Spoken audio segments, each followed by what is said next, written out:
Hello dear students, welcome to all of you.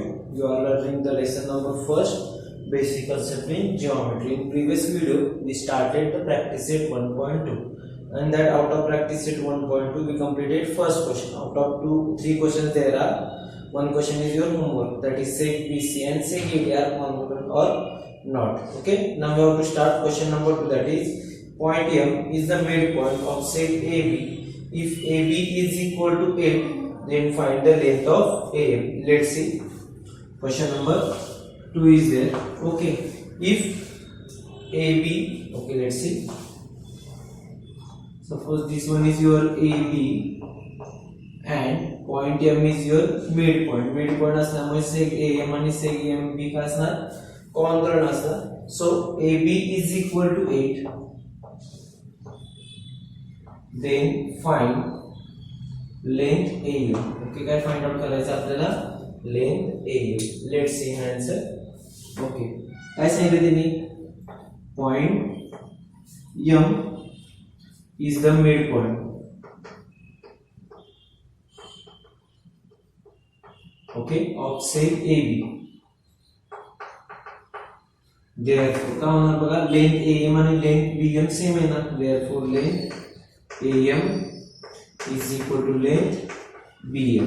Okay, आता AM plus MB म्हणजेच काय होणार? AB डायरेक्ट पण काढू शकतो. Therefore length AM is equal to half of length AB.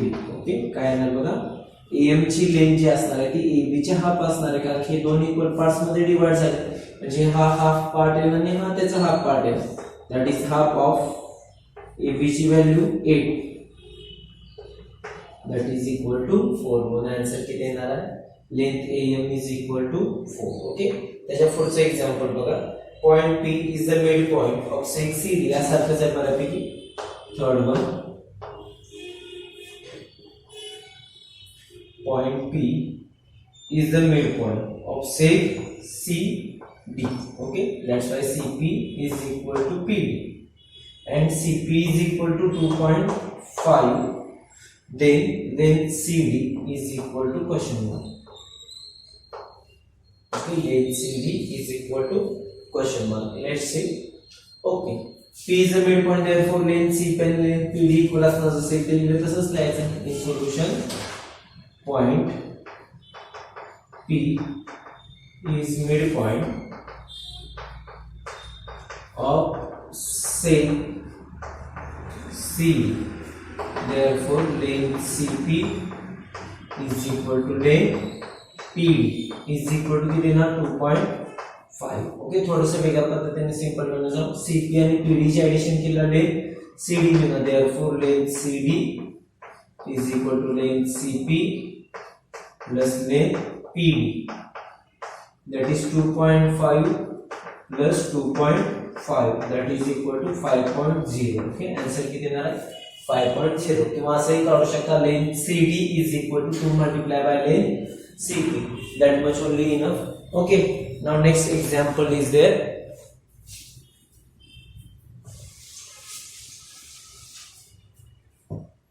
Okay, बघू. If AB is equal to 5 centimeter. Okay, fourth example. If AB is equal to 5 centimeter. Next one, BP is equal to 2 centimeter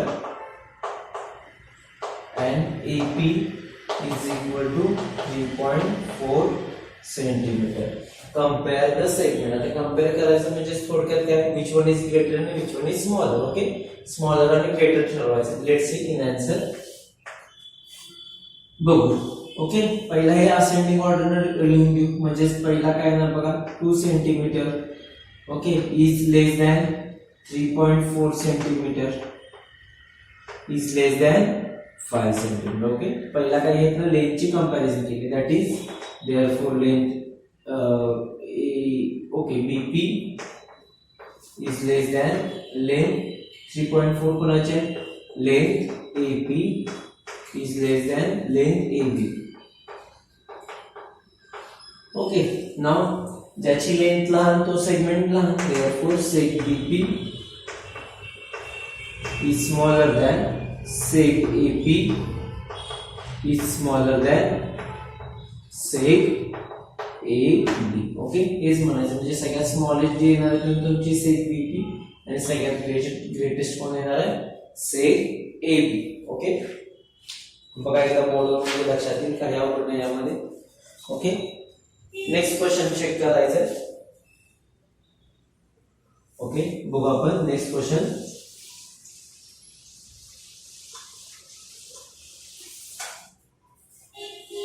okay, right the answer following the question with the reference of figure. Okay, figure बघून आपल्याला answer सांगायचे.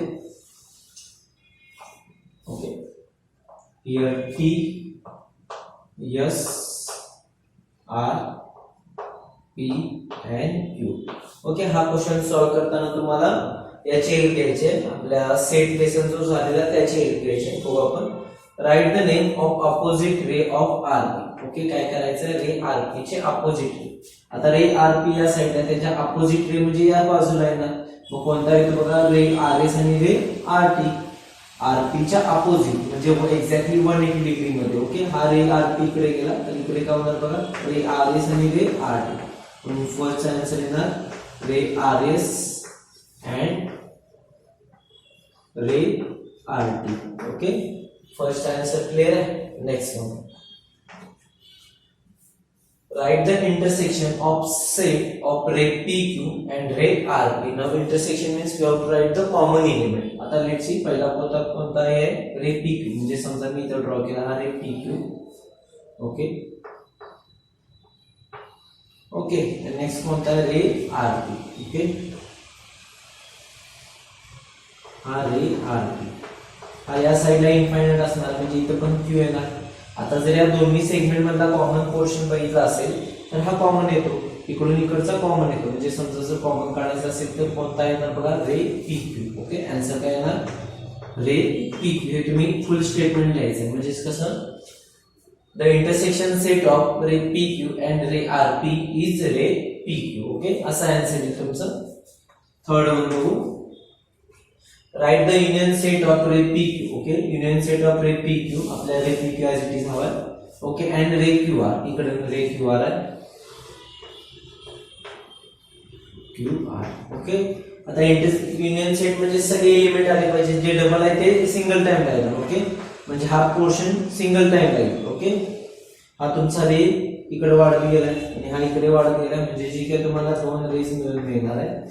म्हणजेच ते काय मिळणार तुम्हाला एक line मिळणार आहे. म्हणजे कोणती लाईन मिळणार आहे बघा line R Q. Okay, answer काय मिळणार आहे बघा त्याचं line R Q. Okay, common as well as जे सगळेच एलिमेंट युनियन सेट मध्ये आपण सगळेच घेतो. ओके, नेक्स्ट बघू. Write the any two rays with common end points. Okay, common end points असलेले आपल्याला काय करायचे रेज फाइंड आउट करायचे. म्हणजे एस पासून स्टार्ट झालेले थोडक्यात. मग कोणता रे एस टी येईल पहिला रे एस टी. एक साइडला एकच आहे. आता या साइडला भरपूर आहे बघा ray S R ray S P ray S Q ray S Q. Okay, so next one fifth one. Write the pair. Okay, question miss झाला बघा. हा जो काही क्वेश्चन होता तो 6 चा आन्सर होता बघा by mistake. Now fourth question बघू.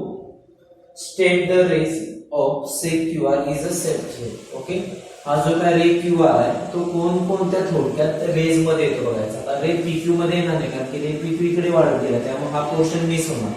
मी इकडून बघू शकतो रे QP. आता रे QP म्हणला तरी QP जरी इथे घेतला तरी तो या साइडला इनफायनाइट असणार. म्हणजे QR ला पण कव्हर करणार तो. म्हणजे पहिला येणार रे QP रे QR. ओके, त्याचप्रमाणे रे RP जर घेतला तर त्यामध्ये पण QR येतो. That is ray RQ. इकडून पुन्हा बाकीचं रे SQ ray TQ so on. Okay, भरपूर आन्सर्स येतात त्यामध्ये. Next one fifth question is right the pair of opposite ray with the common end point R. Okay, opposite ray असलेला common end point R पाहिजे. म्हणजे दोन्ही मध्ये opposite ray मध्ये मग पहिला RP घेतला. समजा रे RP चा अपोजिट रे कोणता येणार बघा, आरपी च्या अपोजिट आर एस एक येणार, ही एक पेअर झाली आर एस. अजून एक पेअर येते रे आरपी ॲज वेल ॲज रे आरटी. ओके, आता तसंच रे आरक्यू, रे आरक्यू चा अपोजिट रे कोणता येणार बघा, रे आरक्यू चा रे आर एस. ओके, ही फर्स्ट, सेकंड, थर्ड आणि आता फोर्थ वन. रे आरक्यू चाच पुन्हा दुसरा अपोजिट रे येणार आहे रे आरटी, रे आरटी. ओके, क्वेश्चन नंबर 6 तर ऑलरेडी झालाय. क्वेश्चन नंबर 7 बघू. Okay, write the intersection set of ray SP and ray ST. Okay, intersection means common point. ray ST, समजा इकडे मी रे ST असा ड्रॉ केला, IS and T, and ray SP also. Okay, SP इकडून रे SP गेला. जर तुम्ही बघितलं असेल तर या दोन्हीमध्ये फक्त एकच पॉइंट कॉमन आहे, तो म्हणजे पॉइंट एस. म्हणून आन्सर येणार आहे क्वेश्चन नंबर 7 चा पॉइंट yes. आंसर काय येणार बघा, point yes is the intersection set of ray SP and ray ST. Okay, next point बघू.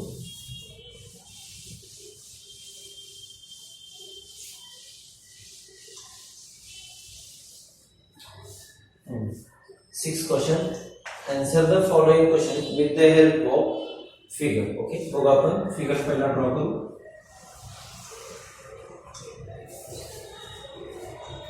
R minus 6, okay, U is there only, Q minus 4, L P minus 2, त्यानंतर okay, A 0, B 2, C 4, V is there, and last point is there, D 6. Okay, आता first question, मुद्दा मोठी figure काढली म्हणजे समजायला सोपं जातं. State the point which are equidistance from point B. Okay, म्हणजे पॉइंट बी पासून इक्विडिस्टन्स असलेले आपल्याला पॉइंट्स काढायचे. आता बी पासून पहिला जर सी चं डिस्टन्स बघितलं असेल तर हे किती येतं बघा, 2 युनिट. हे किती येणार आहे, 2 युनिट. त्याचप्रमाणे बी आणि ए चं पण डिस्टन्स किती येतं, 2 unit.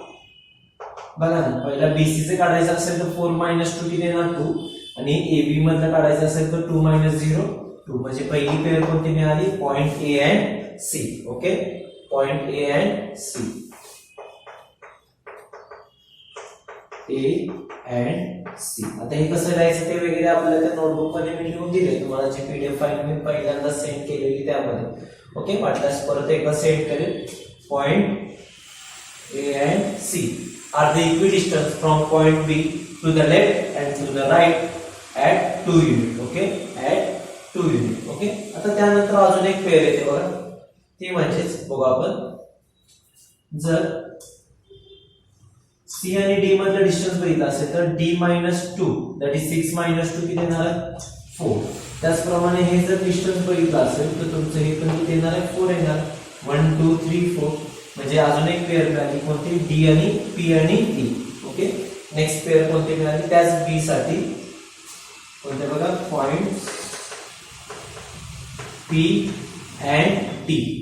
Okay, to the left of and right of point B at distance 4 unit. Okay, म्हणजे दोन पेअर मिळाली, पॉइंट्स ए अँड सी आणि points P and D. Okay, next one, हे झालं फर्स्ट. त्यानंतर सेकंडचं बघायचं आपल्याला. बघू आपण सेकंड मध्ये काय, तर write the pair of opposite same at equidistance from point Q. आता पॉइंट क्यू पासून काढायचं. ओके, आता जर बघितलं असेल हा एक एल आणि इकडचा यू.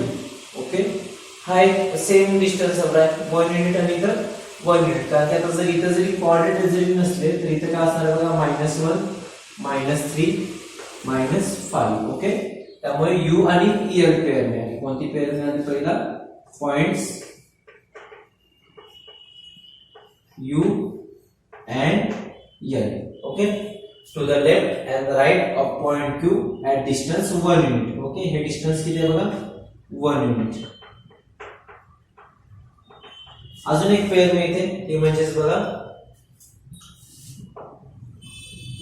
यू क्यू आर किती आहे बघा 1 2 युनिट आहे आणि त्याचप्रमाणे इकडे पी पण 1 and 2 म्हणजे याचं पण डिस्टन्स 2 युनिट आणि याचं पण डिस्टन्स किती आहे 2 युनिट. देअरफॉर अजून एक आन्सर येणार points R and P to the left and to the right of point Q at distance 2 unit and here पण किती here also distance 2 unit. Okay so question number 3 already तसं त्या टाइपचे झाले. फक्त एक एक्झाम्पल मी फक्त घेईन कारण की फक्त कसं लिहायचं आहे त्यासाठी अदरवाइज ऑलरेडी भरपूर एक्झाम्पल झाले. Okay find distance U V find distance U and V. आता आन्सरची सुरुवात पहिला ऑलरेडी कोऑर्डिनेट नंबर लाईन मध्ये सेपरेटली दिली नव्हती ना मग पहिला ते लिहून घ्यावं लागेल coordinate of point U. Coordinate of point U is here I written here that is -5. नंतर कोऑर्डिनेट ऑफ पॉइंट V किती आहे बघा coordinate of point V. Okay बेटा U V. ओके V इथं आहे बघा इथं राहिला लिहायचा. ओके V किती आहे बघा आता V चा इथं नाही दिला पण सिंपल आहे 0 1 2 3 4 5 किती येणार बघा त्याचा 5. ओके आता कंपेअर करायचं कोऑर्डिनेट दॅट इज -5 आणि 5. Minus is always less than plus. Okay that is positive number that is why -5 is less than +5. Therefore distance UV is equal to greater coordinate म्हणजेच कोण आहे 5 minus smaller coordinate -5. 5 as it is minus becomes +5 and that is equal to 10. Okay, homework मी इथंच लिहितो. You have to find the distance of PC, second distance VB, third one distance UL. Okay हे तीन examples तुम्हाला काय करायचे solve करायचे. बघा एकदा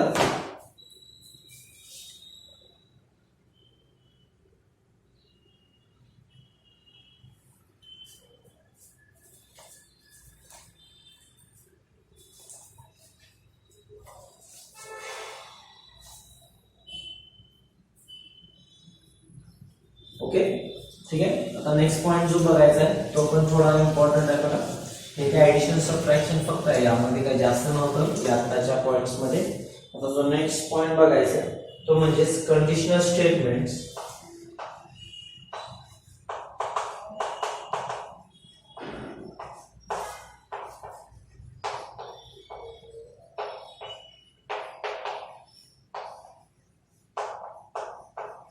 and converse. बघा तो थोडा theoretical पार्ट्स आहे.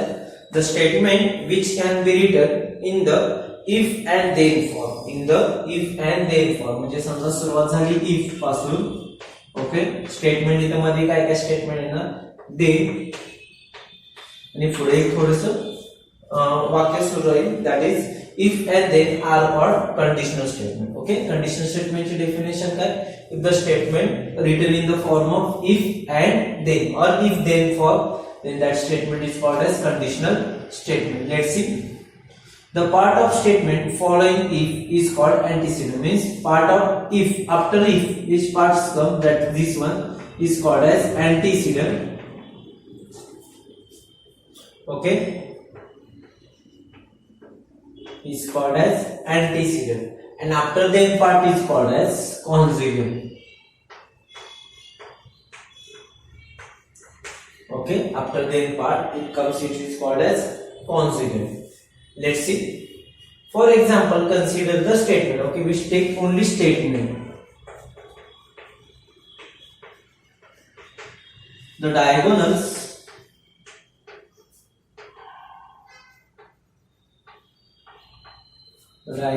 of rhombus are perpendicular bisector of each other. Okay now we have to see the condition. Condition means what, काय कंडिशन दिलेला क्वाड्रॅटर कोणता आहे, रोम्बस आहे. ओके मग पहिला जर याचं मराठीमध्ये कन्वर्ट केलं तर इफ म्हणजे पूर्ण मराठी नाही, if the given quadrilateral is rhombus म्हणजे जर समजा दिलेला क्वाड्रॅटर हा रोम्बस असेल तर म्हणजेच ते ओके ते त्याचे डायगोनल्स काय असतात, एकमेकांना perpendicular bisector of each other. म्हणजे याचं कंडिशनल स्टेटमेंट कसं येणार बघा, इफ द क्वाड्रॅटर, हा क्वाड्रॅटर शब्द हा नवीन आहे यामध्ये, कारण की यामध्ये क्वाड्रॅटर शब्द दिलेला आहे, कारण की rhombus is a type of quadrilateral, that's why lateral. If the quadrilateral is rhombus, okay, if the quadrilateral is rhombus, sorry, then its diagonals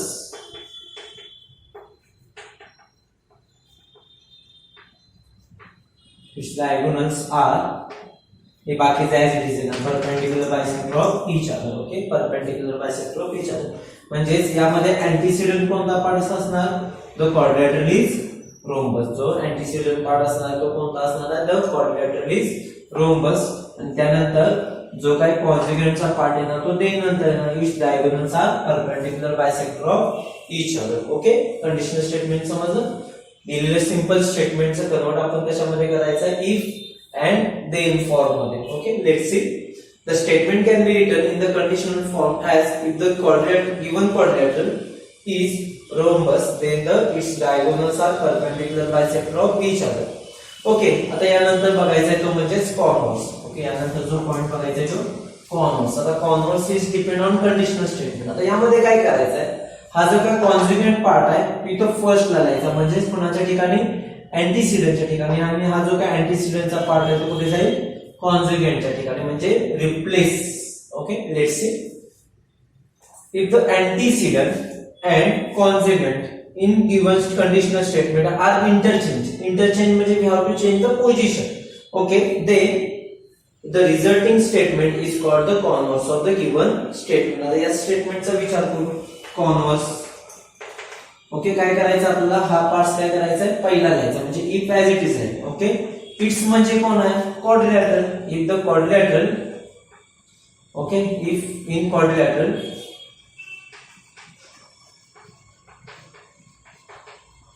diagonals are perpendicular bisector. Okay diagonals, okay if the diagonals of, okay not necessary, if the diagonals of a quadrilateral